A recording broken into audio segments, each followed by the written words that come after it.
Para pencinta YouTuber, YouTube channel Soli Supriyadi kembali hadir untuk kalian dalam pembelajaran yang sangat asik, khusus untuk para siswa SMP kelas 7 dan kepada para pencinta pembelajaran IPA. Jangan lupa subscribe dan nyalakan loncengnya.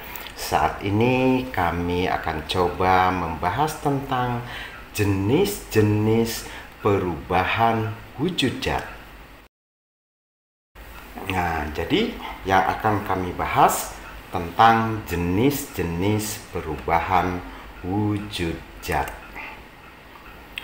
Oke, para pencinta YouTuber, yang pertama adalah yang akan kita bahas mengenai perubahan kimia. Nah, ya, pernah kalian dengar dalam pembelajaran IPA, jadi dalam ilmu pengetahuan alam di buku IPA kelas 7 bab 3 itu ada judul perubahan kimia. Apa sih perubahan kimia? Ya, nah perhatikan itu pada gambar itu ada sebuah benda yang terbakar. Nah, itu adalah salah satu proses perubahan kimia. Salah satu perubahan kimia yang sering kita saksikan dalam kehidupan sehari-hari adalah peristiwa pembakaran. Nah, ya, tahukah kamu apakah pembakaran itu? Nah, jadi peristiwa pembakaran itu adalah merupakan proses perubahan kimia.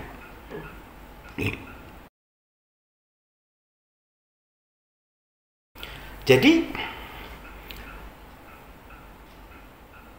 peristiwa pembakaran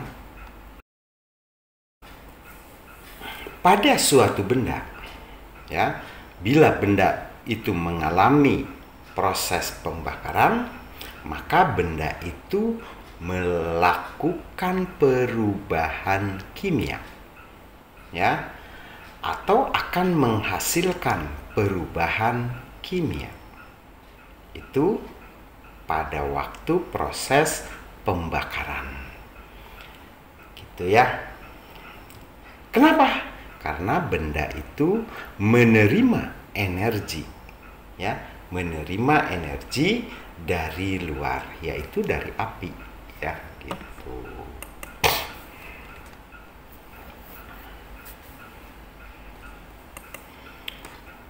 Pembakaran adalah reaksi kimia antara materi yang terbakar dengan oksigen. Oleh karena itu, reaksi pembakaran sering disebut reaksi oksidasi. Nah, jadi pada proses pembakaran di sini ada unsur lain, yaitu ada oksigen. Ya.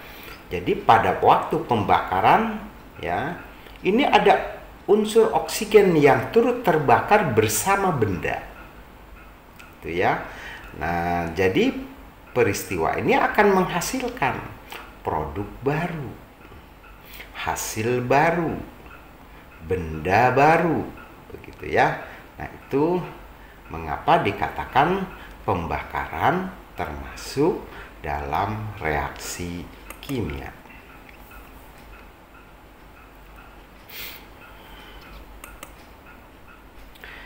Peristiwa pembakaran hutan merupakan salah satu contoh perubahan kimia akibat dari pembakaran. Contoh lainnya adalah pembakaran kembang api. Gitu ya. Jadi pada waktu peristiwa pembakaran hutan merupakan salah satu contoh proses kimia, contoh perubahan kimia yang diakibatkan dari pembakaran. Contoh lain adalah pembakaran kembang api. Jadi pada waktu kembang api dibakar itu adalah merupakan proses, ya, proses perubahan kimia.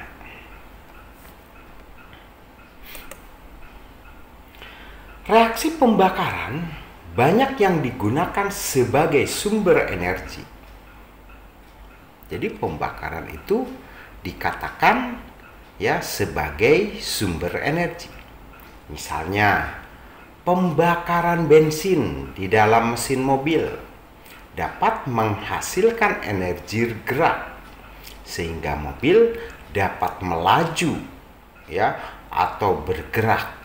Itu adalah hasil dari pembakaran, hasil dari reaksi kimia. Begitu ya.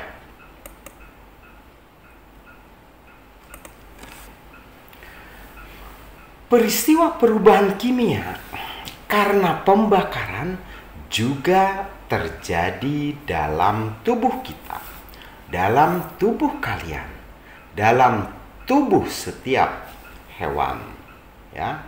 Nah, itu perubahan kimia, ya, di dalam tubuh, begitu ya. Bahan makanan yang telah kamu makan diproses dalam tubuh dengan cara pembakaran, sehingga menghasilkan energi yang dapat dimanfaatkan untuk melakukan aktivitas sehari-hari. Nah, yuk kita coba telaah. Pada waktu kita makan, ya, makan makanan tuh masuk ke dalam tubuh kita, itu akan mengalami proses pembakaran. Dari hasil pembakaran makanan yang masuk ke dalam tubuh itu menghasilkan ya energi. Ya, energi untuk tubuh, dan energi itu dimanfaatkan untuk bergerak, berjalan, berpikir, aktivitas kita sehari-hari. Jadi kita mampu melakukan aktivitas itu karena adanya proses pembakaran dalam tubuh, di mana proses pembakaran itu karena ada makanan yang masuk ke dalam tubuh, begitu ya. Selanjutnya adalah perubahan fisika.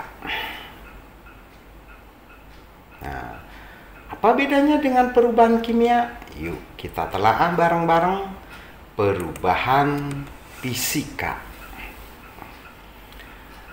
Adalah perubahan materi yang tidak disertai dengan pembentukan zat yang jenisnya baru. Nah, itu adalah perubahan fisika. Ya, jadi di dalam perubahan fisika tidak menghasilkan zat baru. Ya, yang berubah apanya? Yang berubah biasanya volumenya, gitu ya, bentuknya, gitu ya.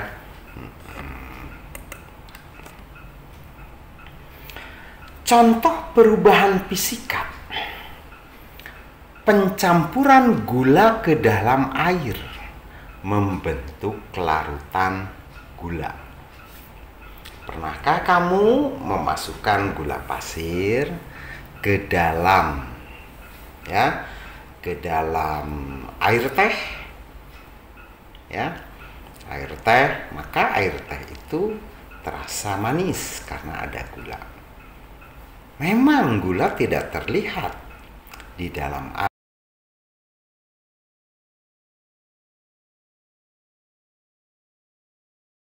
tetapi sifat gula yang rasanya manis itu masih ada di dalam air teh.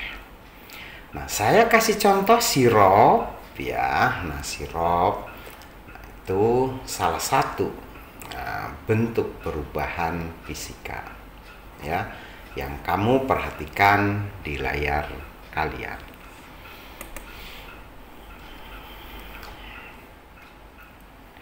Secara fisik gula berubah dari bentuk padat menjadi bentuk yang terlarut dalam air. Tetapi sifat-sifat gula masih tampak dalam larutan itu.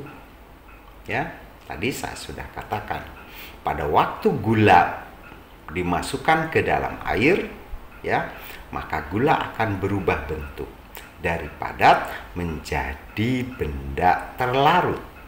Namun sifat gula tetap masih ada, begitu ya. Misalnya, sifat gula yang masih ada itu adalah rasanya manis. Masih ada kan? Baik dalam wujud padat maupun dalam bentuk terlarut dalam air. Itu adalah sifat, ya.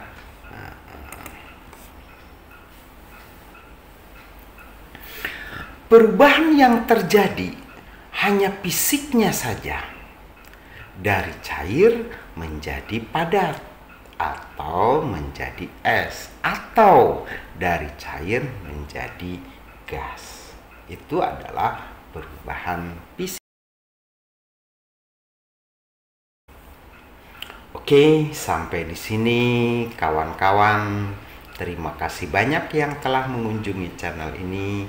Sekali lagi jangan lupa subscribe dan nyalakan loncengnya. Share, like kepada teman-teman ya. Sampaikan ada pembelajaran IPA yang sangat asik.